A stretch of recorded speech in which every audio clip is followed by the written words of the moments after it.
Hello, sound check. Magandang umaga sa bawat isa. At tayo magpasimula na ng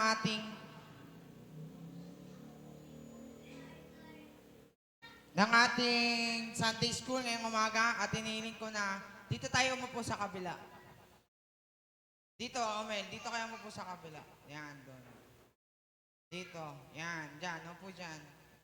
Yan, dito, ayan, sige, dyan na lang, dito na lang mga matatanda. Dyan na lang, umupo dyan ng maayos.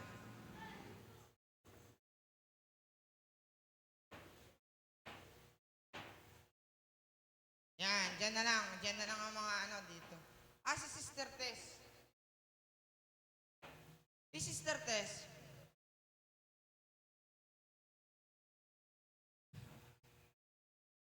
Alam niyo po, ang umpisa ng ating, makaupo na po ang bawat isa. Ang umpisa po natin ng ating Sunday School, alas 8 po ng umaga, ano, hindi po alas 9. At na-adjust ang ating oras, pero mapapakita mo ba kapatid ang ating schedule? Yan. Salamat sa Diyos ngayong umaga at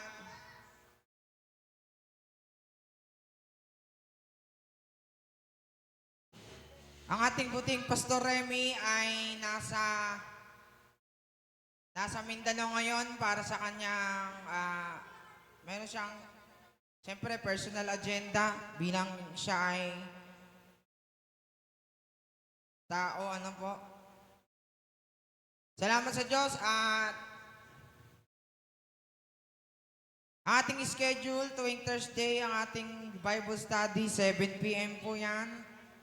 At Wednesday ang ating PAC, tuwing Sunday, 8 a.m. start ang ating gawain. Hiling ko ang bawat isa, tayo mo po at tayo na magpumpisa.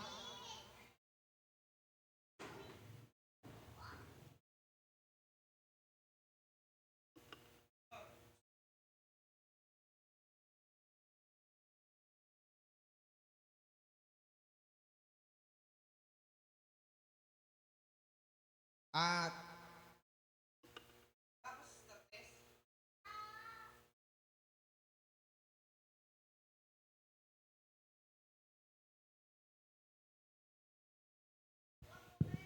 tayo mo ko at tayo manalangin. Ama, salamat po Diyos sa umagang ito na kami ay nandito upang mag-aral ng iyong salita. Loobin mo Diyos na bawat isa na narito makaunawa ng iyong salita. Loobin mo Panginoon na kami ay matutupan ng mga malalalim na bagay ng iyong mga hiwaga. Ama, ikaw po manguna ngayong umaga hanggang matapos ang aming gawain. Ito pang aming samad dalangin sa pangalan ng aming Panginoong Hesus na Siyang Kristo. Amen. Makakapo na po tayo. Tagal ni Sister Tess. Siya sana ang opening prayer. Umpisa na. Tapos na po. Upo tayo dyan para po tayo sa ating pag-aaral. Wala si ating wala si Lolo Remedios. Nasa Davao ang ating lola para sa kanyang personal agenda. Siyempre, kahit pa paano naman ang ating mami, meron din naman sa kanyang kumbaga meron din siyang kanyang personal na bagay. Ano po? Awit 119 verses 160, yan ang ating walang kamatayang talata.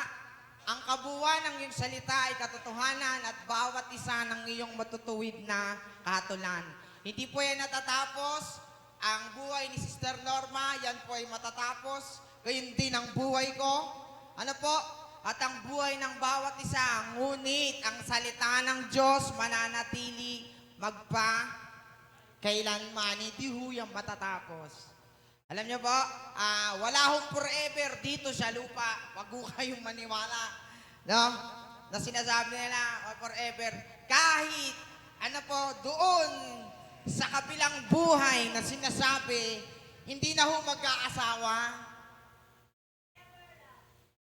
Forever love, yun. Tama ho yun. Ano po? Sister Mayet, salamat sa Diyos. Forever po tayo, iniibig ng Diyos. So, tama po yun. Pero, alam niyo po, wala ho doong pagkaasawa. Lahat po tayo doon ay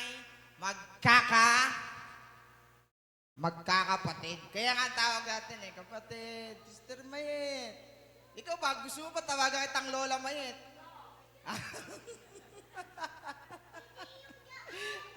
Tawagan ko si Sister Norma. Lola Norma. O Lola, di ba? Si Lola Remedios, okay naman sa kanya yun. Kasi nagpo-promote kami nung nagpo-promote kami nung yung ng lalamunan, Lola Remedios. Ayan yan, no? Pero, alam niyo po, tawag dito, ang salita ng Diyos, yun ay buhay at magpakailanman. Ginagamit ng Diyos ang kanyang salita para sa ibabuti ng bawat isa. Ang Diyos hindi nagtuturo ng mali. Kaya nga sa mga bata, tinuruan ba kayo dito ng mali? Di ba? Hindi. Junior siga eh. Pero ayaw ng Diyos ng mga batang naniniga, yun ay masamang gawain. Kasi bawat masama, yun ay kasalanan sa Diyos. Ano po? Tao dito, walang forever dito sa lupa. Kasi sabi dun sa Mateo chapter 24 verse 3, walang forever dito sa lupa. Mateo 24 verse 3. Sabi ng ating Panginoon, verse 1 mo nga muna kapatid niya, Mateo chapter 24 verse 1. Yan. At lumabas si Jesus sa templo at payaon sa kanyang lakad at nagsilapit sa kanya ang kanyang mga alagad upang sa kanya ipamalas ang mga gusali ng templo. Sabi ng mga ng mga alagad, bukod dun sa 12 disciple, yung mga alagad na mga nandoon sa Jerusalem, pinapakita sa kanya yung templo, sabi niya, yan ang aming templo. Yan ang templo ng Diyos. Tapos, tinitingnan, parang si Lord Jesus Christ, turista. Yeah. Alam niyo yung turista? Pag pupunta sa isang lugar, di ba? Tinutur.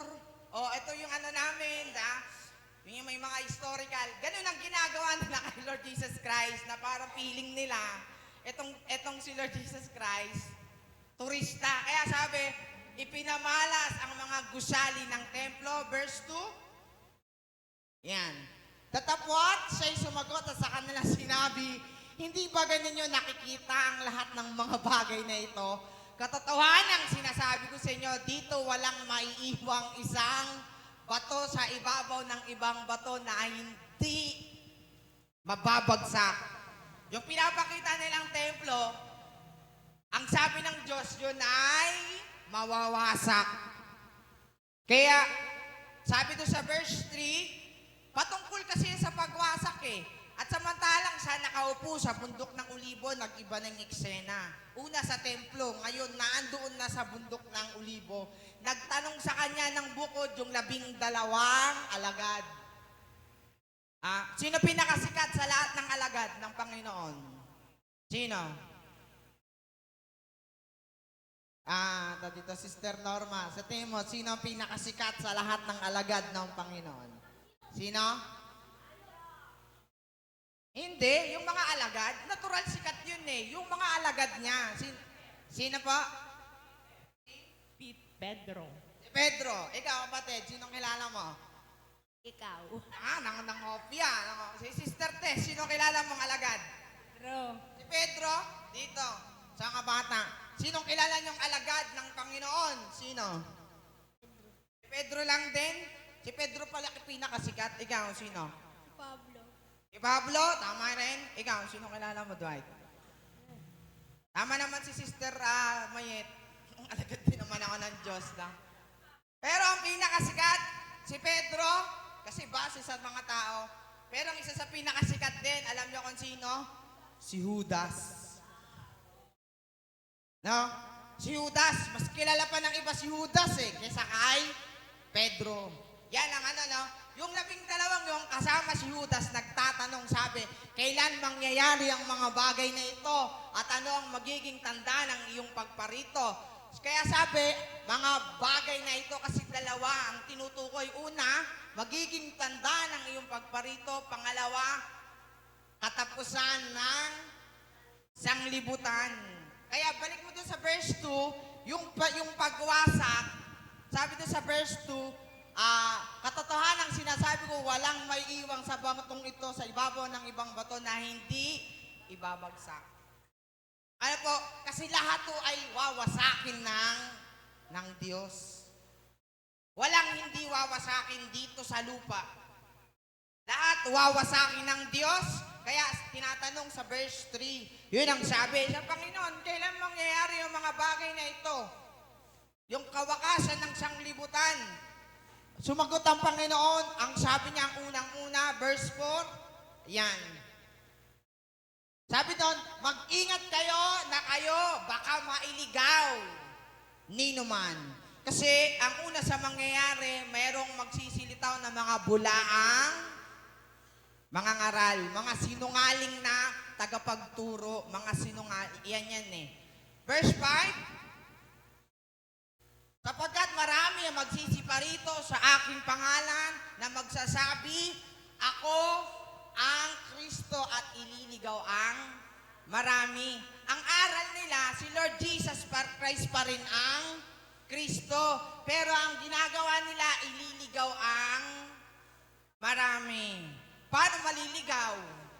Kasi, sabi doon sa awit 119 verses 105, awit 119 verses 105. Mga awit. Tingnan nyo kapatid, para ang tao hindi maligaw, ang sabi doon sa awit 119 verses 105, pwede natin i-share ang live ngayong umaga, naka-live po tayo ngayon. Hindi pa naka-live. Tingnan mga, naka-live ba?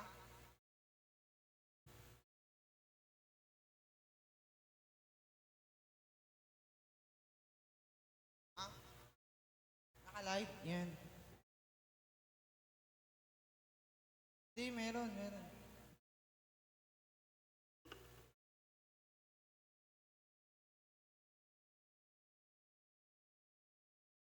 Yan, magandang umaga sa bawat isa. Yan. Magandang umaga. Welcome ngayong umaga kay Sister, siyempre, Geraldine, kay Sister Nadjo. Sister Nadjo. Alam mo naman ang ating lola, lola ang ating buting pastor, kung ano yung mga tawag niyan, kung ano kanyang mga, dito, kung ano yung mga address niya sa bawat tao. Minsan yun na rin ina-address ko eh. Wala nga lang dito si Maring Mahal. Tatawagin ko sana si Evangeline. Si Sister Evangeline. Wala si Maring Mahal. Matatawag ko sa, welcome ngayong umaga kay Sister at kay Sister Denon sa nagagandang mga kababaihan ngayong umaga. Again, balik natin. Awit 119 verses 160, ang kabuuan ng iyong salita, yun ang katotohanan. Ano po? At bawat isa ng iyong matutuwid na kahatulan, yun ay magpa-kailanman. Ibig sabihin, ang salita ng Diyos hindi na tatapos. Ano po? Wala akong forever dito sa lupa bukod sa ating, bukod sa salita ng Diyos. Ano po, wag po kayong maniwala doon sa may infinity na parang naka-8 ganon. Sabi nung kakilala ko, tinatanong yung tatay niya, sabi, ang napagkasunduan nung magiging mag-asawa, magpapakasal sila katapusan. Sabi nung tatay, huwag katapusan kasi katapusan eh. Ang sabi niya, kailan mo gusto? Pwede 8, o kaya 18, o kaya 28. Basta may 8. Pero mo, ganun yung kanyang paniniwala patungkol sa pag-aasawa. Nakabase doon sa may 8. Nakalimutan na, yung kasi ang forever. Sabi kasi yung 8, no? Huwag ko kayong maniwala sa ganong, kasi ang ating Panginoong mismo ang nagsabi, Mateo 24 verse 3. Yan. Mateo 24 verse 3. Meron nung katapusan ang sanglibutan. Kaya sabi doon, ano ang magiging tanda ng iyong pagparito at at ng katapusan ng sanglibutan. No? Mayroon po kasing katapusan ano po, ang pag-aasawa. Kaya to mga bata maganda na nandito. Sabi, ano ba yung brother Limuel? Mga bata pa yan, tuturuan mo pag-aasawa. Yun nga ang dapat.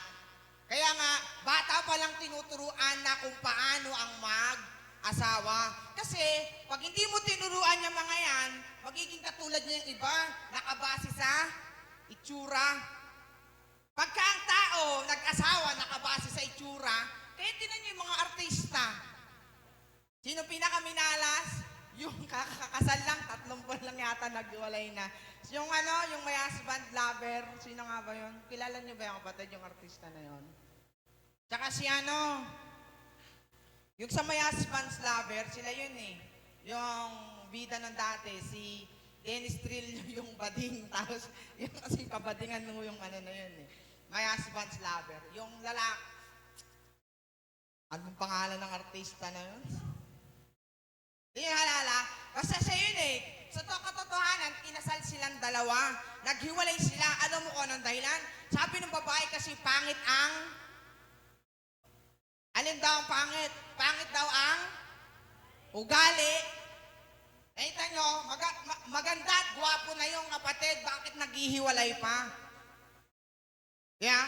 Yung iba nagpakasal pa sa buwan. Sa ilalim ng dagat. No? Sa pinakamalayong kabundukan. May iba nagpakasal sa hardin habang umuulan. Jun kasi nagpakasal eh. Tapos sa hardin ka pa nagpakasal. Di sana kung ayaw mo tag-ulan, nagpakasal ka sana mga bandang mga Nobyembre. Tinatag o kaya mga Mayo. O yan, wala talagang ulan. Sigurado ka. Diba? Ngayon, ano inaano ko, kapatid? Kasi ang pag-aasawa, meron din yung katapusan. Kaya nga yung iba, naghihiwalay na kaagad. Kasi nakabase sa itsura. Kasi, bakit mo siya nagustuhan? Kasi ang ganda ng mukha eh. Yun ang masama, kapatid. Kaya yung misis ko, kaya sabi ng Diyos ang mabuting asawa galing sa Diyos. Kapag ka ikaw nakakita ng mabuting asawa, yun ay lingap ng Diyos. Kaya napakapalad ng aking kapatid, no, ang aking asawa. Kasi, no? Hindi naman tayo ang gapuang kapatid, pero isinisigurado ko na ang aking asawa, hindi ko lolokohin.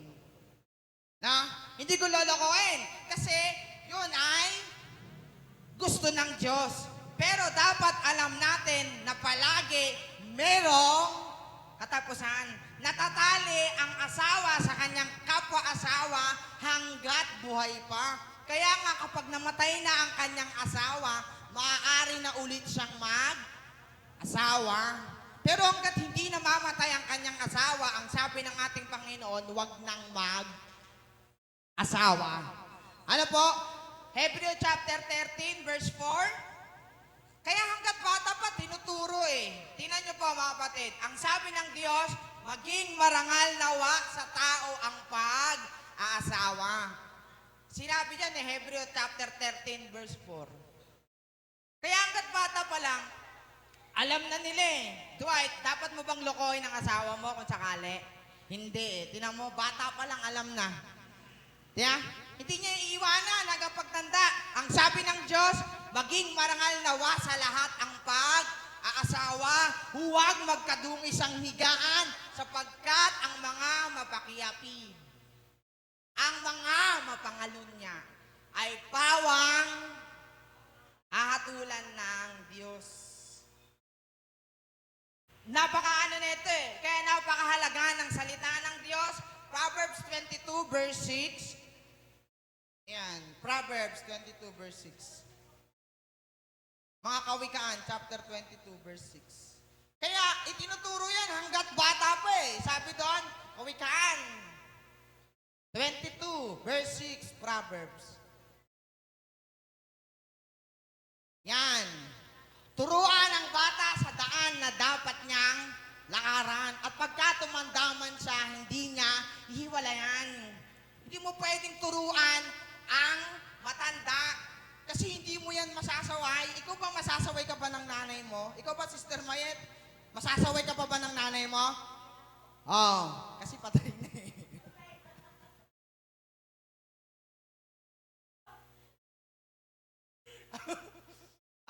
Kasi matanda na.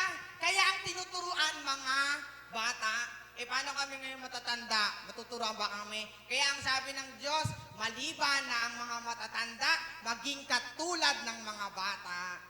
Kailangan ang mga matatanda, dapat katulad ng mga bata para maturuan. Maturuan Kasi, sabi doon, Mateo 24 verse 3, nagtatanong Ang alaw pa naman, may forever. Kahit ako dati. Yung infinity ganun, ang dami nagpapatato nun kasi sa katotohanan, feeling nila panghabang buhay. Babasahin natin mamaya Sabi doon, anong magiging tanda ng iyong pagparito at katapusan ng sanglibutan? Kaya sabi sa verse 4, mag-ingat kayo na huwag kayong mailigaw ni numan. Yan. Wag. Sabi doon, sumagot si Jesus at sinabi sa kanila, mga bata at matatanda, mag-ingat kayo at na huwag kayong maligaw ni numan.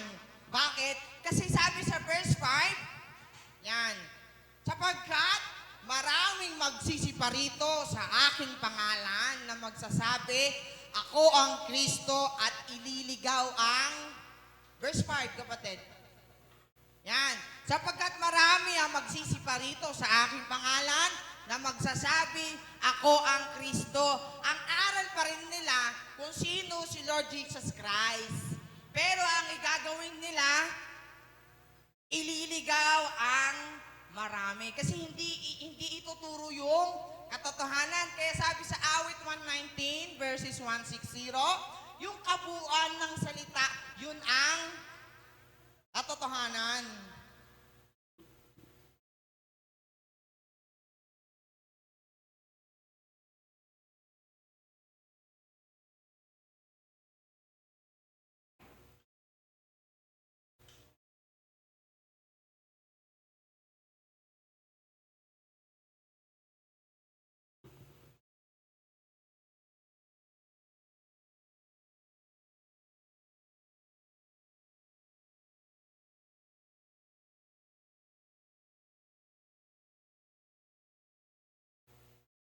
Yan. Kaya sabi doon, awit 119 verses 105, yung 105 niyan. Hindi maliligaw ang tao kasi itinuturo kung ano ang dapat niyang lakaran. Kaya sabi sa Proverbs 22 verse 6, ituro sa bata ang daan na dapat niyang lakaran. Kaya itinuturo dito, sabi ng ating, sabi sa salita ng Diyos, ang salita mo ay ilawan sa aking mga paa at liwanag sa aking landas. Yung salita ng Diyos, yun ang ating ilaw. Kaya kahit saan tayo maglalakad, hindi tayo maililigaw. Kaya para hindi mailigaw, sabi sa Mateo chapter 24 verse 4. Mateo 24 verse 4. Sige kapatid. Yan. Verse 4, para ang tao huwag mailigaw ni numan, kailangan niya ng salita ng Diyos, yung ilaw ng Diyos. Alam niyo po, yun ang kanyang salita Balik mo doon, awit 119 verses 105. Awit 119, balik mo doon, yan. Hindi maliligaw kahit sino. Kasi merong siyang ilaw, which is yung salita ng Diyos. Gusto niyo po i-illustrate natin? Tinan niyo po Pag pinadilim ko to, di kunyari madilim, no? Yan. Madilim. Illustration, kapatid, no?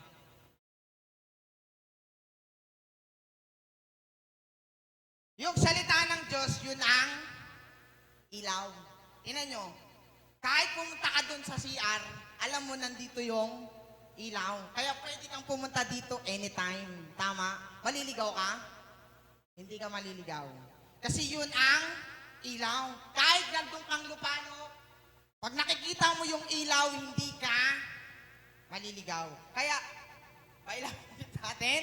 Yan ang simpleng illustration eh. Sabi doon, ang salita mo, ilawan ng aking paa at liwanag sa aking daan. Palagi mong alam kung saan ka pupunta kasi meron kang ilaw.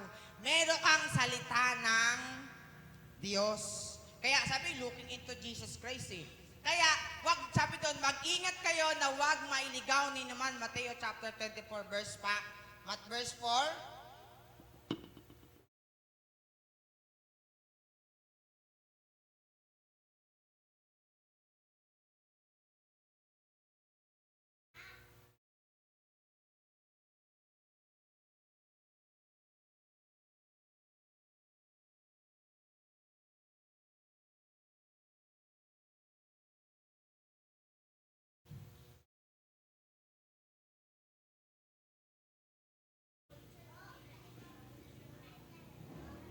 First Corinthians chapter 6 7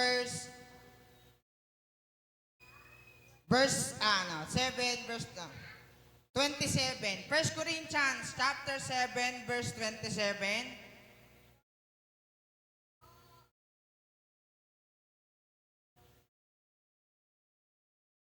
Yan. First Corinthians chapter 7 verse 27.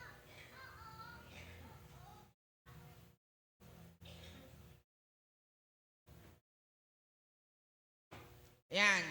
Sabi doon, natatali ka ba sa asawa? Kasi hanggat buhay ang asawa mo, ikaw ay nakatali sa kanya. Hindi ka pwedeng kumalag. Yung kumalag, yung parang kakalagin mo. Ha? Kasi pagka yun ay kinikilalang mag-asawa sa harapan ng Diyos, hindi yun pwedeng makalag. Sino yun? Sige. Kaya sabi doon, nakatali ka ba sa asawa? Huwag mong sikapang ikaw makakalag o makaalis. Sabi, ikaw pagkay kalag sa asawa o ikaw ay hiwalay isa sa asawa, huwag kang humanap ng asawa. Latino mo, kaya walang forever sa pag-aasawa eh. Kasi kahit mag-asawa na, naghihiwalay pa eh. Kaya sabi, ikaw ba alag sa iyong asawa? Eh di humiwalay. Yeah. Mag-ano pa yung isang kakilala ko, yung tatay daw gusto may 8. Yeah. Yung anak niya, kinasal yung isa niyang anak. Eh di siyempre isang anak yun, no? Nandun din yung isang anak. Sabi ng tatay, mga basta may 8. Eh, yung anak niyang isa na naunang ikinasal, 18 yata ay pinanganak. Di ko lang alam kung anong buwan. Tapos, sabi ng anak niya, kami nga, ganun, 18 kami kinasal eh. Yung asawa niya, wala na. Nung nabuntis, bigla nang nawala na parang bula. Yan. Kahit nga nandito pa sa lupa, naghihiwalay ang mga tao. Kaya, ang sabi ng Diyos, walang forever dito sa lupa. Totoo yun eh. Kaya sabi doon, huwag kang humanap ng asawa. Kasi mas mainam kapag ka ikaw ay single. Lalo na kapag ka ikaw ay lingkod ng Diyos. Kasi kapag ka ang lingkod ng Diyos may asawa, ang inuuna ng may asawa, yung mga bagay na patungkol sa pag-aasawa, nakatulad ko. May asawa ako eh. Kaya mas napapriority ko yung mga bagay ng sa aking pagiging may asawa. Pero hindi ko kinakaligtaan ang mga bagay na ito kasi priority ko rin ang salita ng Diyos. Hiwala akong forever kasi kapag ka namatay na ang asawa, pwede ka na ulit mag-asawa. Wala akong forever. Kaya kahit kanyari, pamanaw na ang isang tao, ang sabi ng ating Panginoon, kasi mayroong 5 eh. Sabi nung isang Omel Junior. Romel. Ang sabi ng mga pari, katulad ng mga pari nandyan, nagtatanong sila kay Lord Jesus Christ. Ang sabi, mayroong isang babae, meron siyang asawa. Tapos, nung namatay na yung asawa, ang lalaki, yung lalaki, may kapatid na lalaki. So, yung 5 magkakapatid na lalaki, lahat yun naging isawa ng isang babae. Imagine niyo na lang kung gaano kamalas yung babae. Pero mo lahat yun, magkakapatid, ikaw lang naging asawa, siguro malas ka. So, ayoko mapangasawa yan. Bakit? Kasi lahat ang napapangasawa niyan. Mamatay. Hindi na, ini-illustrate lang nung nagtatanong. Kasi akala nila, si Lord Jesus Christ, maiisahan. Junior, kalabasin mo nga muna si Junior. Junior, uwi ka muna. Up. Isa pa. Sige, isa pang maingay. Palalabasin na. Sabi, buong akala nila, may isahan nila si Lord Jesus Christ. Akala yata nila sa Panginoon, engot-engot. Nung tinanong yun, ang sagot ng ating Panginoon, ang sabi niya, hindi nyo ba nalalaman, no, na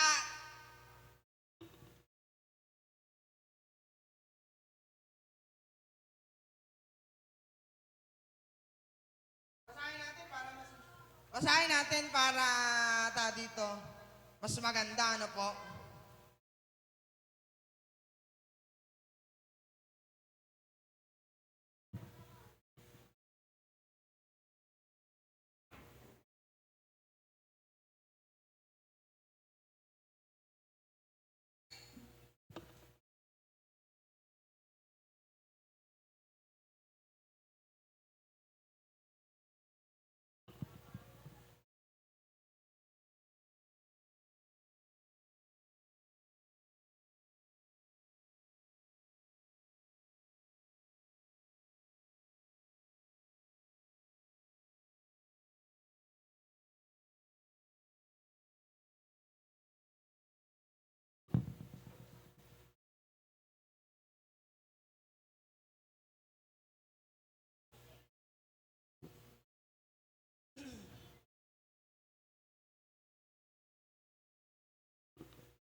Tingnan natin, Mateo chapter 19, verse 3. Diyan natin ano.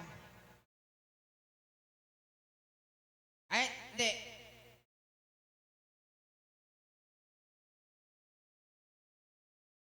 Mateo 22, verse 30, kapatid. Maganda basahin natin kasi para nakikita baka sabihin kasi nag-iimbento tayo, ano po, mahirap naman na wala tayong patunay sa bawat sa ating mga sinasabi, ano po, mahirap na. Tingnan natin sa 22 nga kapatid. 23. Sa 23 muna. Yan. Mateo 22 verse 23. 22 kapatid. 22. Mateo 22 verses 23. Yan. Nang araw na yun, 22, chapter 22.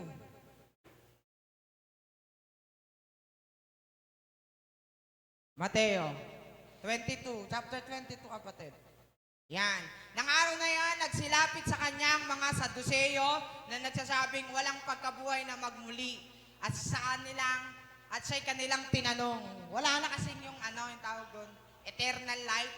Sa mga Hudyo, hindi yon totoo. Sa mga Hudyo, yung mga Israelita ngayon, yung Israel, wala sa kanilang eternal life. Yung mga Israelita ngayon, wala sa kanila yun. Hanggang ngayon, wala sa kanila yun. Kaya ang paniniwala nila, sabi nila, walang pagkabuhay na magmuli.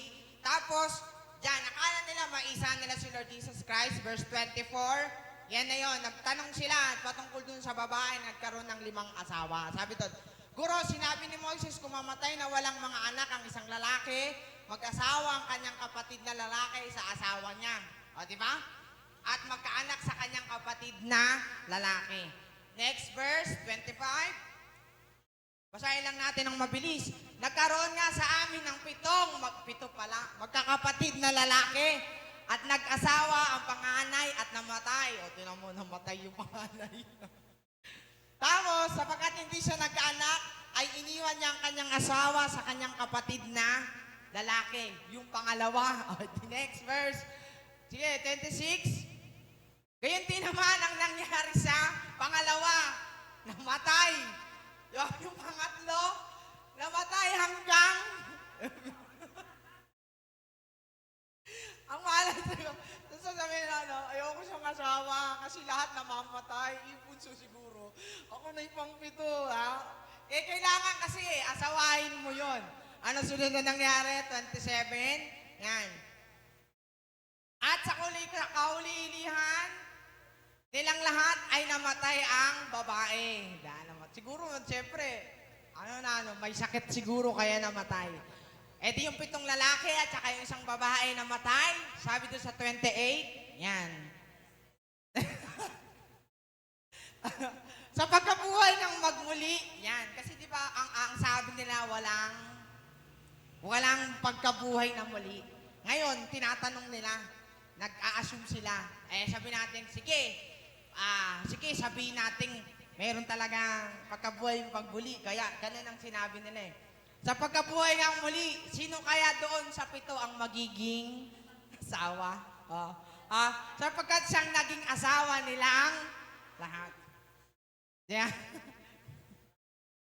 Ang dami ng 7 eh. Ikaw ba kung sakaling nato ka sa langit, sa tingin mo lang, yung 7 na yon, sino ang asawa mo doon? Baka yung una. Yung una? Ikaw, Sister Tess, sa tingin mo lang, sino doon sa 7? Wala na. Wala. De, ikaw, sister, kunyari, nakaasawa ka ng 7, ikaw yung babae. Sa 7 na yon, sa tingin mo lang kung sino? Yung pang-7. Yung pang-7, yung uli. Sorry, sister. Ano ba, Brother Limuel? Kaya ako naka-wireless eh. Ikaw, kapatid, sa tingin mo lang dun sa 7, kunyari. Yung una. Yung una, ikaw, sister. Pang-7 din. Yung pang-7 kasi, bunso. Si Sister Mahit. Ikaw, kapatid, kung sakali lang naman. Sino dun sa 7? Pang-7 rin. Pang-7 na. Yung pang-7. Yung pang-7 si Bireman.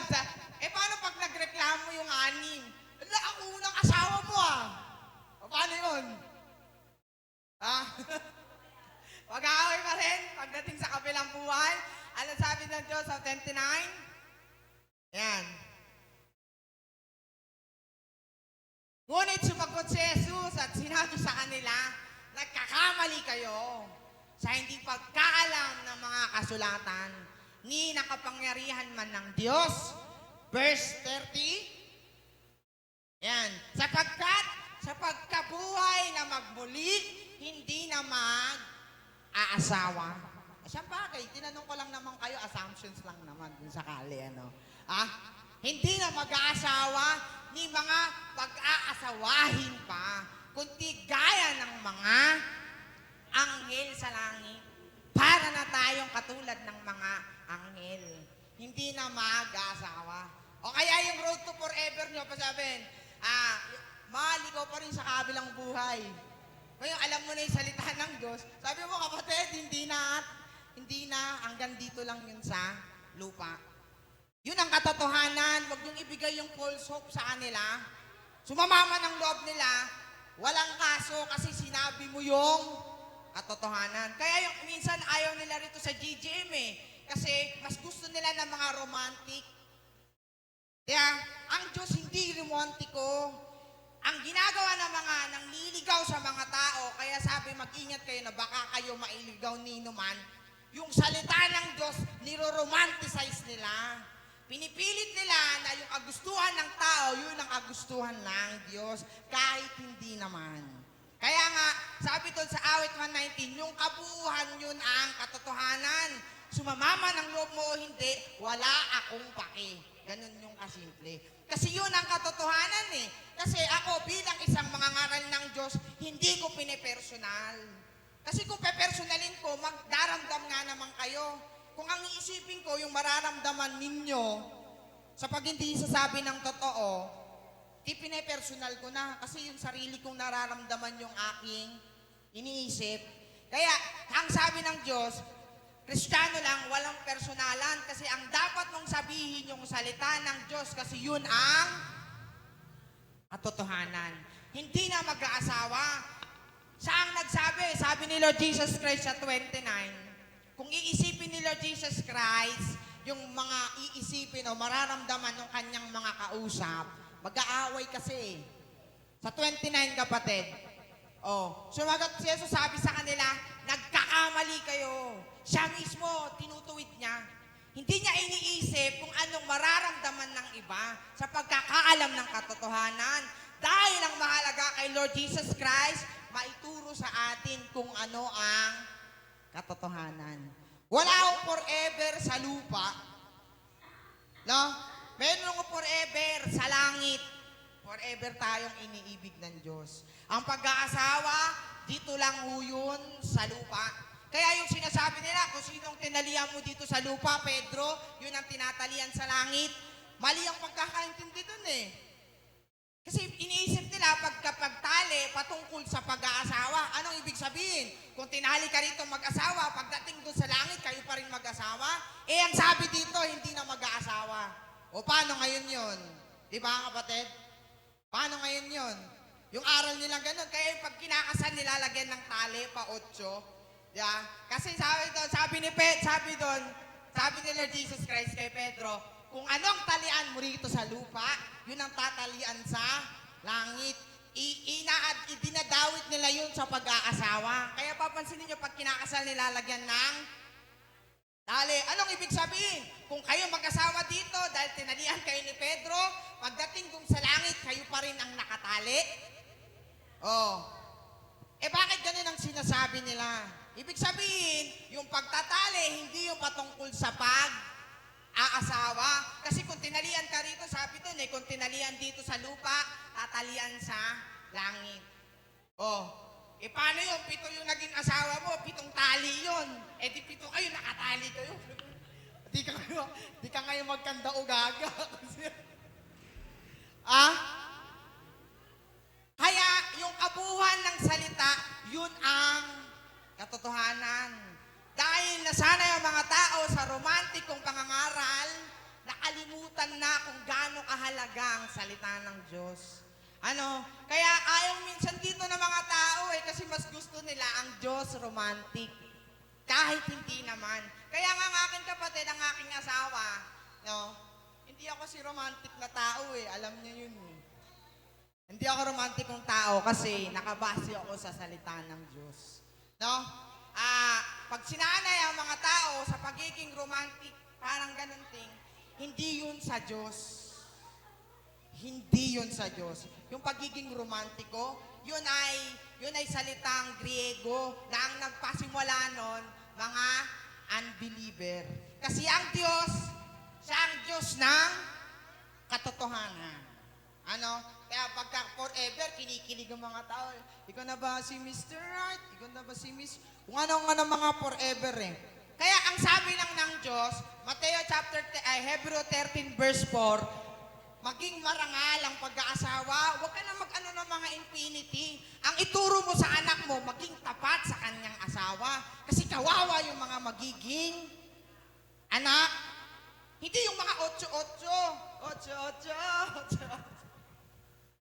Ituro, Hebrew 13. Kaya, alam yan ng mga pamangkin ko Mga pamangkin ko, 3 lalaki.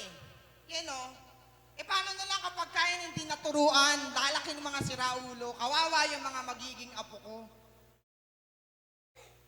Kawawa. Maging marangal nawa sa lahat ang pag-aasawa. Pagka may asawa ka, hiwalay ka, huwag kang mag-asawa kasi sapagkat ang mga mapakiapid, ang mga mapangalunya, pawang hatulan ng Diyos. Kaya yung iba, kung mag-aabot kayo, siguraduhin nyo na yung mga asawa sa Diyos. Kasi yung iba, pag nag-abroad na, pag-uwi nun, may iba na, totoo yung kapatid.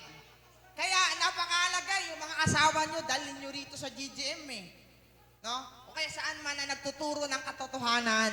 Kasi ganoon, sa ganong paraan, pinoprotektahan ng Diyos ang bawat isa. Kasi biruin mo to, ito ay pagpoprotekta din sa'yo bilang ikaw babaeng asawa. Kasi kung ako lalaki, hindi ko to, ito ang aking sinusunod bilang sa Diyos. Yan ang dapat nating gawin bilang sa Diyos. Napakahalaga nito eh. May spiritual meaning pa to. Kasi ang ating asawa, ang ating Panginoon, ayaw niya ng ibang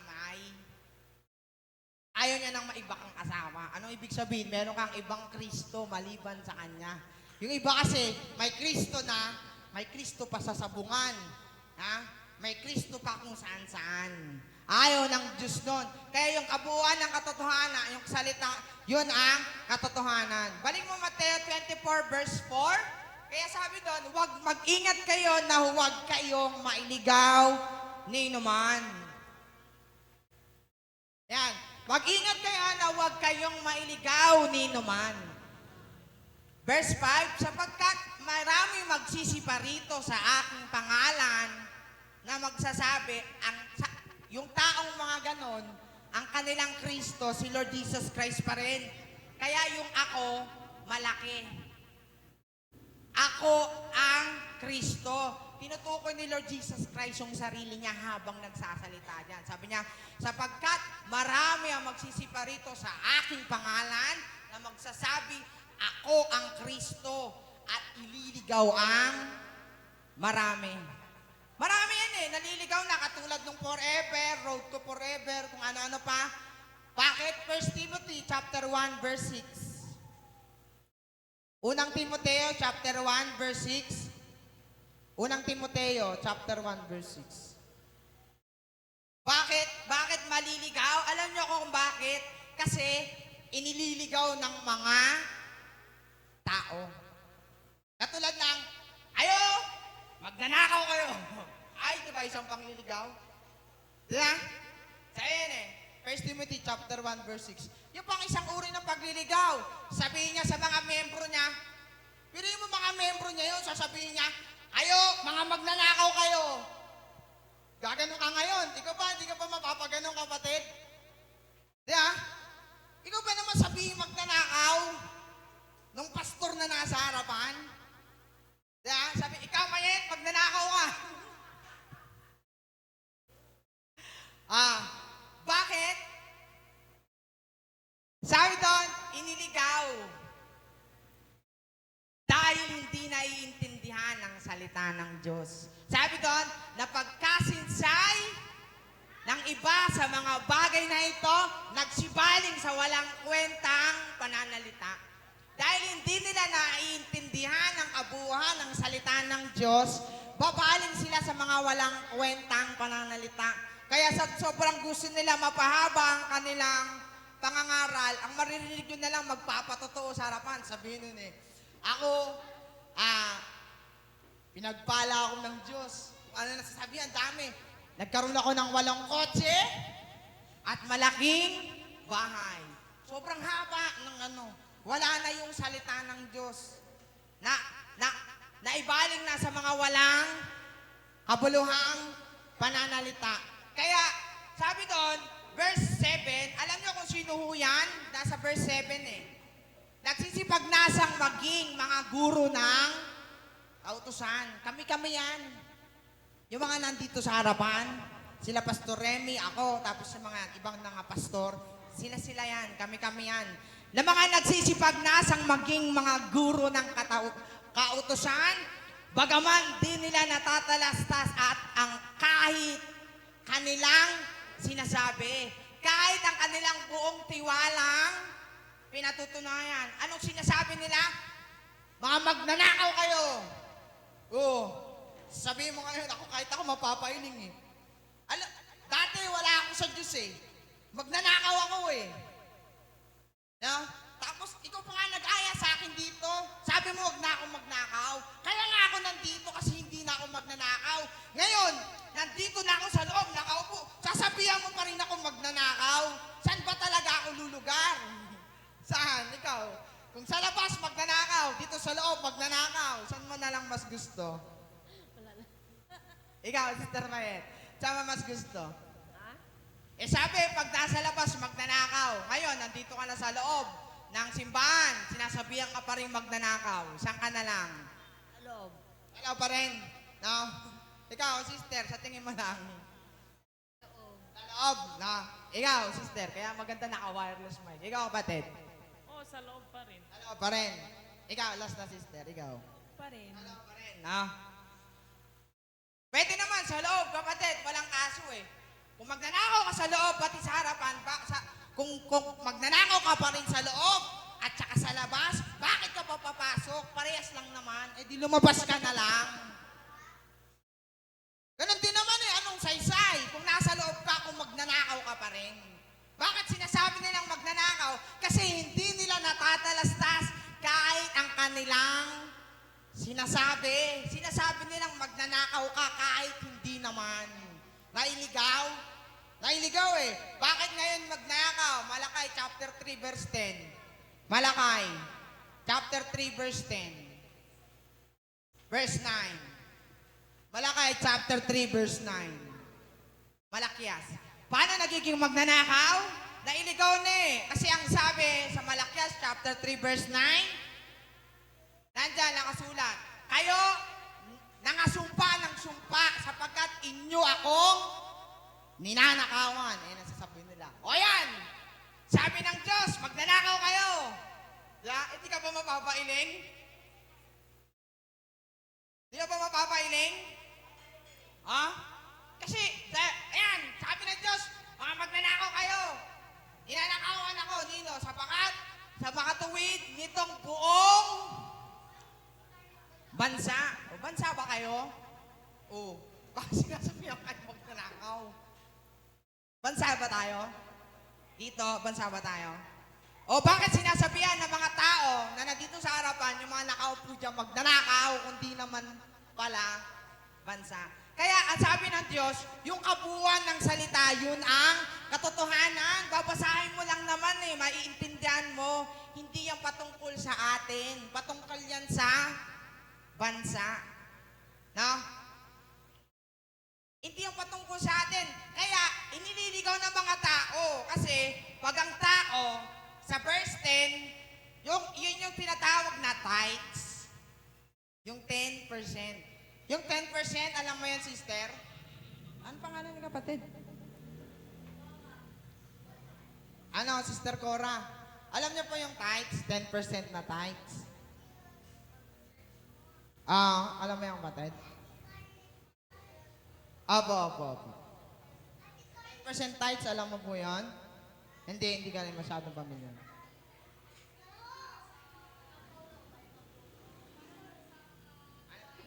Para sa gawain po ng church. Opo. Ilang porsyento yan? Ilan? 10%. 10%. Baka mas mataas pa. Kasi alam ko, ano na yan, 20% na ngayon yan. SOP yan ng mga sa House of Representative eh. Ikaw, sister, alam mo ba yan? Yung tithes? Nagka-tithes ka, kapatid? Oo. Ikaw, kapatid? Ikaw, pamilya. Sister Mayet, ikaw? Yung 10 tithes niya? Ay, SOP na ngayon, kapatid. Ang pinakamababang ngayon, 20%, sabi ng mga congressman. Ayan. Alin? Tama.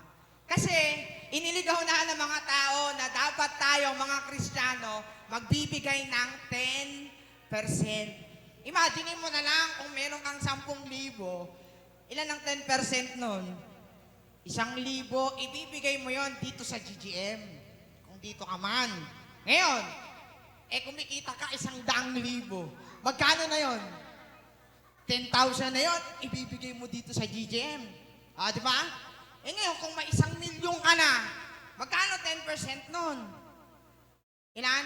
100,000 na yung kapatid, ibibigay mo rito sa GGM. Paano kung may 10,000,000 ka na, magkano ang 10% nun? 1,000,000. Ibibigay mo rito sa GGM, di happy-happy na, ha? Kaya, tama yun, kapag ka hindi mo, may 10,000,000 ka, sabihin na, yung mga kumita ng 10,000,000, wag yung kalimutan yung 1,000,000 sa Diyos yan. Ang palang mukha, kung ako Diyos, sasampaling ko talaga yung nagsasabi ng ganun. No? Kasi sinasabi nila, yun ay sa Diyos. Pag hindi mo ibinigay, nanakaw ka. Kaya yung sa verse 9, sabi na, ninanakawan ako. Verse 9, ng buong bansa. Third, verse 9 nga, kapatid. Verse 9, andyan. Sabi yun, nilalakawan ako ng buong bansa. Hindi yan nakabase sa, hindi yan patungkol sa atin, hindi naman tayo bansa eh. Bansa ba tayo? Tayo ay mga Kristiyano. Yeah? Kaya tama yung sinasabi ni Sister Cora, na yung sa kanila, yung masaya lang kapatid, ha? Yung masaya lang. Kasi, eto, hindi ito patungkol sa mga Kristiyano. Kaya hindi ito itinuturo sa mga Kristiyano, hindi ipinapagawa, Kasi, ayaw ng Diyos ng mga ganito na. Sawa na siya dyan eh. Kasi, pupunta ang mga Israelita, meron silang 1,000,000 dadalhin nila, nakasimangot ang mga muka. Dadalhin nila ngayon yun dun eh. Kung meron silang 10 kambing na sobrang taba, yung isa doon, dadalhin nila doon sa templo, nakasimangot yung mga muka. Ayaw na ng Diyos ng mga ganon. Kaya, tinanggal to, hindi to isinasama sa mga Kristiyano. Kaya ang sabi ng Diyos sa 2 Corinthians chapter 9, verse 7, iniligaw na ng mga tao eh, buroy mo magnanakaw ka pa rin hanggang ngayon. Grabe na naman, wala kang puso. Kaya nga ako nandito eh, kasi hindi na ako nagnanakaw. Tapos ngayon, sasabihan mo pa rin ako magnanakaw. Hindi ka man lang naawa sa tao. Dahil lang sa kasakaman. Kasi kapag nga nagtatay sa mga tao, ang daming pera nun. Yung mga pastor, meron silang 10% din nun eh. Kung may 1,000,000, may 100,000 sila dun. Sabi nila para sa simbahan. Para naman yan sa simbahan eh. Ano para sa simbahan, kapatid? Hindi naman simbahan tong establishmento. Ang simbahan, mga tao. Kung para sa atin, dapat sa atin ibinibigay. Hindi sa basket. Bakit sa basket binibigay? Para sa... Dapat sa atin. Di kung pag nagdito na, bago mag-uwian, maghahati-hati, i-divide kung ilan man. Kasi para sa simbahan. Kaya sabi doon, 2 Corinthians chapter 9, verse 6. Verse 7. Ikalawang mga taga-Korinto. Chapter 9, verse 7. Ito ay isa sa pinakamahalagang aral kasi iniiligaw to ng mga ibang mga nagsisipag-nasang maging tagapagturo ng kautusan. Kasi dahil sa pera, kaya hanggang ngayon, pinipilit nila ang mga tao mag-tithes. Kahit hindi kailangan. Kaya sabi doon, magbigay ang bawat isa ayon sa ipinasya ng kanyang puso. Huwag mabigat sa loob. Kasi sawa na ang Diyos na ang mga Israelita, magdadala sila ng kanilang tithes na kasimangot. Ano ba yan? Pinaghirapan ko to eh. Tapos ibibigay ko dyan. Tapos makikita niya yung mga namamahala dun sa namumuhay ng luxurious. May mga private jets, na natutulog sa malamig na aircon. May sariling mga, tapos yung mga membro niya mahihirap. Tapos pagkainan, yung mga panawing pandangal, iba yung pagkain. Tapos yung mga membro niya, pipitsugin yung pagkain. Kahit galing sa member yung pagkain. Mga kapatid, mag-ambagan tayo. Meron tayong pagsasalo. Di ambagan ngayon. Tapos malalaman mo, yung sa mga VIP, iba yung pagkain, masarap. Tapos sa mga member niya, hindi masarap. Samantalang yung mga membro niya yung nag-ambagan para sa... Nakita niyo kung gaano ka siraulo mga tao. Ganon sila. Kaya ang sabi ng Diyos, magbigay ang bawat isa ayon sa ipinasya ng puso. Kung kayo nandun kayo sa lugar ninyo, tapos pagka may gatherings, ganon yung nangyayari, layasan nyo kapatid. Pagka ganon, pagka sa mga VIP, iba yung pagkain, tapos sa inyo mga membro, yun ang pipitsugin. Layasan nyo kapatid. Ayaw ng Diyos na mga ganong tao, yung inequality wala. kung ano yung ano sa isa, ganun din dapat sa lahat. Kaya kasi Lord Jesus Christ, kung kumain siya, kung anong kinakain niya, yun ang kinakain ng lahat. Biruin nyo sa iba, yung kung anong kinakain nila, sila lang ang kumakain. Yeah? Kaya nga, sabi ni Lord Jesus Christ, pagkadampot ng tinapay, pinagpuputol-putol, kinain na lang yung magkakasama. Hindi siya kumuha ng sariling kanya. No? Ganon kasi yun, yung tinatawag na equality, ayaw ng Diyos ng inequality. Kaya sabi doon, pagbigay, huwag mabigat sa loob o dahil sa kailangan. O, magbibigay ka kasi sabihin mo, Lord, gusto ko manalo sa buhay. Kaya sabihin niya, tingin nga ako ng 5 sobre. Kasi more entries, more chances of winning. Kukuha ka yun. Lalagyan niya ngayon, tag-1,000 eh. Di ba? Yung hulog ngayon dun, ayun yung suksukan. Kuha ngayon ng brown envelope. Tapos, lalagay, una, isusuksukan. Sasabihin niya, ipanalo mo ako sa buhay. Kukuha ulit ng pangalawa, susukso. Lord, ipanalo mo. Hanggang 5, ganun ang sinasabi. Puro panalo sa buhay. Kaya nagbibigay kasi, kailangan niyang manalo sa ayaw ng Diyos nun. Ayaw niya, sapagkat iniibig ng Diyos ang nagbibigay na masaya. Ayaw na ng Diyos, sawa na siya, ang tagal ng ginagawa ng mga Israelita yon. Kaya ayaw niyang ipagawa yun, yung tithes sa mga Kristiyano kasi ayaw niyang ganun ang sapitin natin. Ayaw, bad trip na nga siya doon, tapos pati mga Kristiyano, magiging ganun pa. May pangalan pa, no? Sakit sa ulo, no? Sumasama ang loob ng Diyos dahil doon. Iniligaw Kaya sabi, Mateo 24 verse 4, mag-ingat kayo na huwag kayong mailigaw ni numan. Mateo 24 verse 4. 24 verse 4. 24 verse 4. Kaya sabi ng iba, yan, yung GGM, hindi yan magtatagal. Sino ka para magdesisyon na hindi magtatagal? Yan, GGM ni Pastor Remy. Hindi yan magtatagal. Sino ka para magdesisyon? Kung kakilala lang namin, 15 years na yon, hanggang dun na lang sila. Sabi pa niya, maliban na ang Diyos ang nagtayo, walang kwentang nagtayo. Yun, doon napatunayan, walang kwenta talaga ang pagkatayo. No? Di ba, Sister Norma? Doon mo napatunayan, walang kwentang pagkatayo. Bakit? Kasi iniligaw ang mga tao sa dapat nilang malaman. Ano kung hindi kayo mag-tithes? Ang gusto ng Diyos magbigay ayon sa ipinasya ng puso. Totoo, may mga bayarin dito sa GGM. Kuryente, tubig, upa, tapos mga miscellaneous, pati yung pagkain. Lahat yun Saan natin kukunin yun?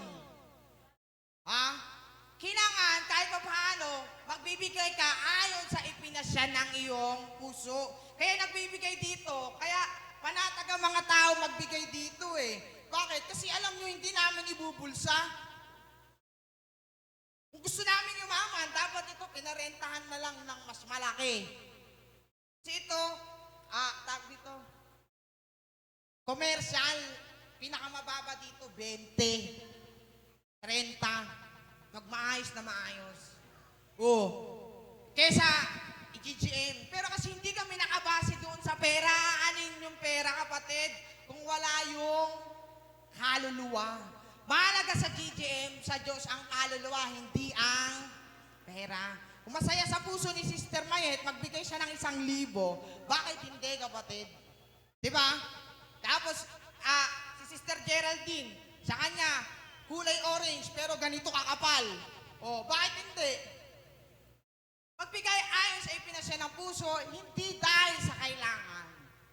Kaya, sabi, mag-ingat kayo na huwag kayong mailigaw ni naman. Kasi yung mga mangliligaw ang sasabihin niyan, magnanakaw kayo kahit hindi naman. Di ba? Kasi malinaw nakasulat sa Biblia. Kaya sabi, awit 119 verses 160, ang kabuuan ng iyong salita, yun ang katotohanan. At bawat isa ng iyong matutuwid na kahatulan, yun ay magpa-kailanman. Again, i-remind ko lang, ang pag-aasawa, hindi ho yung forever. Hanggang dito lang yun sa lupa. Kung itinali ka rito, tapos dun din ang tinali sa langit, problemado ka. Kasi, kung ganun man, kasi ganun ang tinuturo nila eh. E di pagdating mo sa langit, ayoko na dun sa asawa ko. Sabi, buti na lang, sabi ni Brother Limil, hindi ko na siya asawa sa kabilang buhay. Salamat sa Diyos. Tapos maririnig mo sa iba, sabihin, yung itinali dito sa lupa, yun ang itinali sa langit. O, ano ngayon? Saan ka ngayon maniniwala? Saan ngayon maniniwala? Eh kung sinasabi nila kung ano tinali sa lupa, ibig sabihin, yung itinatali sa lupa, hindi yung patungkol sa pag-aasawa. Kasi si Lord Jesus Christ ang may sabi, hindi na mag-aasawa. Yun ang kabuuhan, yun ang katotohanan. Ano? Kaya, malungkot man tayo, kahit ako nalulungkot ako, sabi ko kay Mrs. Pagdating dun, hindi na tayo mag-asawa, kapatid. Kaya, kapatid minsan ang ano ko sa kanya, mas madalas kapatid ang tawag ko sa kanya. Ay, commander ang tawag. Pero minsan, kapatid, kasi ang aking asawa, sa katotohanan, yun ay aking kapatid sa Diyos. Alam niyo po, kasi ang pag-aasawa, dito lang yun sa lupa. Ang inaasam ko, kaya kapatid ang tawag ko sa kanya, kasi pagdating doon sa paraiso, magkakapatid. Kaya kiniklaim ko yon. Kaya ang tawag ko sa kanya, minsan, kapatid. Kaya lahat, kapatid kasi kiniklaim ko na pagdating ng panahon, loobin ng Diyos, lahat tayo doon magkakasama-sama. Saan yun, kapatid? Doon sa tinatawag na paraiso. Kaya sabi doon, ang kabuuan ng iyong salita ay katotohanan. Bawat isa ng iyong matutuwid na kahatulan, yun ay magpa-kailanman. May tanong kayo sa ating pag-aaral? Meron po kayong tanong?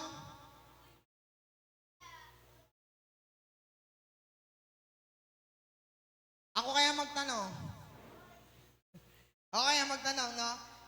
Again, paalala ko lang, ano po, ang tao hindi maliligaw kapag siya merong salita ng Diyos. Naliligaw lang ang tao kapag siya walang salita ng Diyos. No? Kaya, yung ilaw, yun ang ating gabay. Kaya kahit saan ka pumunta, alam mo kung nasaan ang ilaw. Hindi ka maliligaw. Kaya nga, sabi ng aking anak, Papa, why is the moon following us? Titingin kasi siya, uwi kami, nakamotor kami sa motor. Dituro niya, Pa, why is the moon is always following us? Nakita mo? Kasi kahit saan tayo pumunta, nandun ang buwan. Hindi tayo maliligaw. Na kapag nakita mo ang buwan, yun ang patunay na tayo na nasa lupa. Pag di mo na nakita yung buwan, magtaka ka na. Asan yung buwan? Ibig sabihin, wala ka na sa lupa. Nakuha nyo, ganun ang mga illustrations. Hindi natin pwedeng yung palalimin pa kasi mahirap pa intindihin. Ang dami pa mga terminologies na pinagsasabi kahit di naman kailangan. Ano po? Tayo po yumuko at tayo ay manalangin. Ama, salamat po, Diyos, sa natapos namin na pag-aaral. Lobin mo, Diyos, na matuto pa kami ng malalim na bagay ng iyong salita, Ama, at lobin mo, Panginoon, na ang aming napakinggan ay aming paalala o inyong ipaalala sa amin. Salamat po sa iyong salita na siyang ilaw sa daan na dapat naming lakaran. Ama, ikaw po manguna sa umagang ito hanggang matapos ang aming pagkakatipon. Ito pa kami samot dalangin sa pangalan ng aming Panginoong Yesus na siyang Kristo. Amen. Kahit po ng live at tayo ay magpuproceed po. Bago po na, pagkatapos po ng ating Sunday service, which is yung ginawa natin ngayon, nakakompress po kasi ang ating program sa tatlo. Ano po? Una, Sunday school. Pangalawa, puproceed po tayo sa tinatawag na prayer meeting. Pangatlo, ang ating proper service. Bakit Sunday po ang ating prayer meeting? Hindi po natin pwedeng gawin ng Friday o kung anumang araw. Kaya nga ako prayer meeting kasi sama-samang mananalangin. Kaya yung dating dinadaloan ko, nagrereklamo sila pag Friday, iisa lang ang pumupunta. Ang dami mga dahilan. Kailan ba tayo kumpleto? Kailan tayo kumpleto, Sister Tess, kapag linggo? Kaya mainam na ang prayer meeting ginagawa tuwing linggo kasi sama-samang nananalangin. Ang pananalangin po dito ay pagpapatira pa, katulad ng sinasabi sa Hebreo chapter 12 verse 12 na sinasabi nila yung pagpapatira pa gawain lang ng Muslim, which is hindi totoo. Yan ang nasulat sa John 6:63 ay Mateo at dito Hebreo chapter 12 verse 12. Yan, itaas niyo ang inyong mga kamay nakababa. Hebreo chapter 12 verse 12 mga kapatid.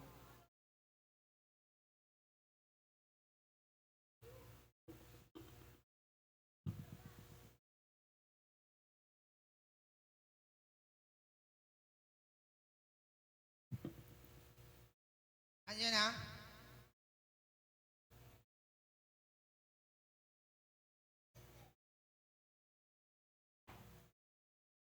Yan. Kaya titaas ninyo ang mga kamay na nakababa. Pagka itataas mo, tapos ibababa mo ganyan, anong sense nun? Tinaas mo, tapos? Sige mga kapatid, tayo doon. Kaya itaas ninyo ang mga kamay, pero nakababa. Di ba? Kung ibababa mo ganon, kung hindi mo naiintindihan nito, sabi mo, bakit pa pinataas, pero pinababa din? Di ba? Hindi mo talaga maintindihan. Ito ay utos ng Diyos na tayo dapat matutong magpatira pa. Kaya nga sabi, kaya itaas ninyo ang mga sedula. Sabi ni Bonifacio, inutusan niya ang kanyang mga kapwa katipunero. Sabi ng mga tinaas ngayon ng mga katipunero. Ano gagawin natin dito? Magbabayad tayo ng buwis. Hindi, ang sabi, punitin. Pag sinabing itaas, yun ay utos. Diba? Kaya itaas ninyo ang mga sedula. Ito ay utos din Inuutosan tayo na tayo matutong magpatira pa. Mateo 26 verse 39, sabi nila, kasi yung pagpapatira pa, yung pagtuwad-tuwad, yun ay gawain lang ng Muslim. Sinasabi ng ibang, lalo na yung kakilala ko, na nangliligaw. Ibig sabihin, Mateo 26 verse 39, so ibig sabihin, eto Muslim. Tingnan natin, Mateo 26 verse 39. Yan. At lumakad siya sa dako paraon, si Lord Jesus Christ. Sabi doon, at lumakad siya sa dako paraon at siya nagpatira pa. Edi Muslim. Muslim si Lord Jesus Christ. Muslim. Kasi sinasabi nilang ganun Kaya yung kabuuan ng salita, yun ang katotohanan. Kaya sabi, mag-ingat kayo, baka kayo mailigaw ni naman. Ito ang ating ilaw. Maliligaw ba tayo? Siyempre hindi, nakasulat. Hindi siya pang Muslim. Si Lord Jesus Christ, nagpatira pa at nanalangin. Ang sabi niya, Ama ko, dumating na ang oras. Sabi Ama ko, kumbaga maaari, lumagpas sa akin ang sarong ito. Gayon may huwag ang ayon sa ibig ko, kundi ayon sa ibig mo. Tira mo, nagpatira pa siya. Nananalangin, Ama ko. Si Lord Jesus Christ, kaya sabi sa Hebreo chapter 12, verse 12, yan. Kaya titaas ninyo ang inyong mga kamay na nakababa.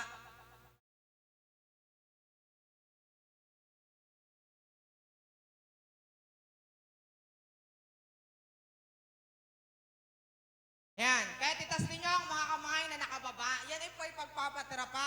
Itataas, kaya sabi doon, ang mga tuhod naman nanginginig. Itataas, tapos ibababa, magpapatira pa na ganyan. Ganun ang illustration, mga kapatid, ano po? Bakit?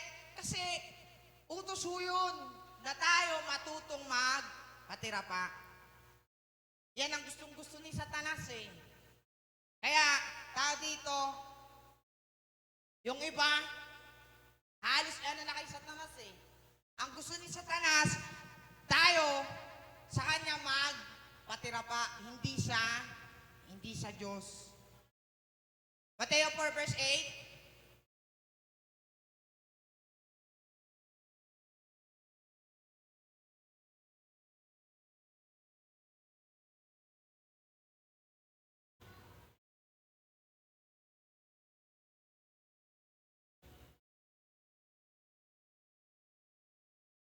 Yan. Muling tinira siya ng verse 9. Sa verse 9. Ang sabi ni, tinan mo, mismo si Satanas, yun ang gusto niya eh. Sabi niya, sinabi sa kanya, ang lahat ng mga bagay na ito, yung mga kayamanan sa lupa, ay bibigay niya kay Lord Jesus Christ. Isa lang ang gagawin niya. Ano yon?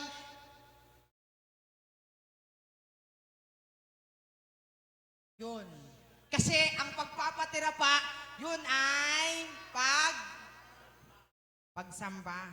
Yun ang highest act of worship. Kaya yun lang ang required eh. Sabi ni Satanas, oh, sa'yo na yan, isa lang ang gagawin mo. Biro mo, isa lang. Lahat ng kayamanan sa'yo na. Ikaw ba hindi mo magagawa? Kung ikaw ay gahaman, gagawin mo talaga yan. Biro mo sa'yo na lahat.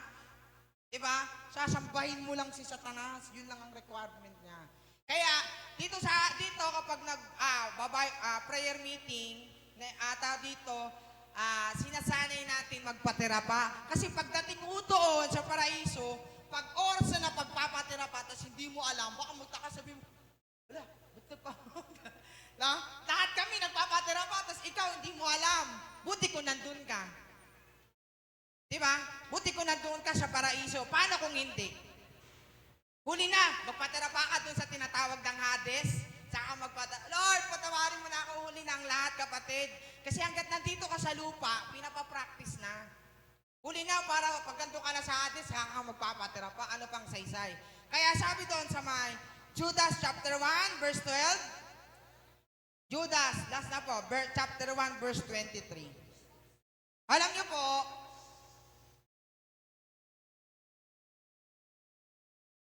ang pagiging sa Diyos, wala hong kusang loob. Wala hong kusang loob. Pupunta ka rito, kusang loob mo. Wala hong ganon. Pupunta tayo dito kasi gusto ng Diyos. Yeah? Katulad ng pagpapasok ka sa trabaho. Sino ba yung may gusto na pumasok ka sa trabaho? Di ba sila? Alas 8. Kasi kung ako lang gusto ko pumasok anytime, anywhere. Gusto ko mga tanghali na. Ngari, hapon. Tapos uwi ako. Mga 30 minutes lang, uwi na ako.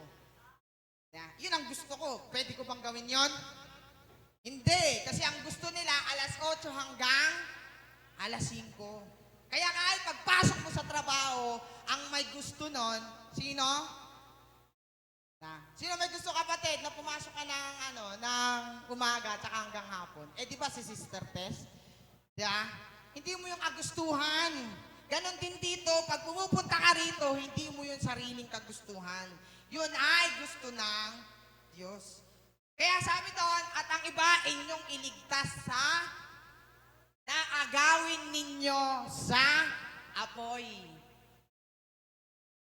Wala akong kusang loob. Ito nga, sapilitan pa eh. Agawin. Pagka-agawin pa, yun ba ay kusa? Yan eh, agawin ko cellphone mo. Sige, agawin ko. Yan, cellphone, agawin ko, yun ba ay kusa? Yun ay sapilitan, kapatid. Totoo yun. Kahit ang pagliligtas, minsan sapilitan. Kaya't agawin ninyo sa apoy. Sapilitan. Walang kusa. Hebrew chapter 10 verse 25. Kahit ang pagpunta natin dito, Diyos ang may gusto. Hebrew chapter 10 verse 25. Bago tayo magpatira pa at manalangin. Hebrew 10 verse 25. Tingnan niyo, kapatid. Huwag nating pabayaan ang ating pagkakatipon na gaya ng ugali ng iba. Yeah? inuutos wag tayong umabsent. Yun ang gusto ng Diyos. Hindi dahil tayo pupunta ako doon. Kasi gusto mo lang. Pupunta tayo dito kasi gusto ng Diyos. Walang kusa. Walang kusa, kapatid. Sapilitan pa nga Sinipilit. Balik mga doon sa Job. Ay doon sa yung previous lang. Sa Judas, chapter 1. Yan At ang iba, inyong iligtas na agawin ninyo sa apoy. Agawin na, kapatid, yan ay sapilitan. Kaya kung sinasabi nila ang paligtasan, yun ay parang kusa, hindi yun totoo. Pinipilit yun Ngayon, dito sa pagpapatira pa, kapatid, ayon sa aming napagkasunduan, ayaw na lang naming pilitin kung ayaw ng iba. Ano po, ngayon, sa iba na nais magpatira pa, inanyahan ko rito sa harapan, pakihide po ng live. Tayo dito manalangin ng ating mga, tao dito,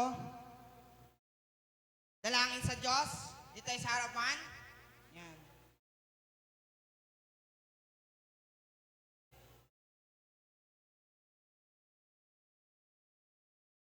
Meron po tayong ilang minuto para humanalangin. Ano po? Ito po ay hindi ko sariling kagustuhan. Ito ay gusto ng Diyos. Ngayon, kung magrereklamo kayo, sa Diyos po kayo magreklamo, wag po sa akin. Alam mo? Pero salamat sa Diyos dahil nandito tayo para tayo manalangin. Meron po tayong ilang minuto para gawin. Itaas po natin ang ating mga kamay. Yan. Tayo magpatira pa. May ilang minuto po tayo para gawin. Tayo manalangin, mga kapatid.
Meron po tayong ilang minuto bago po tayo magsimula sa ating proper service.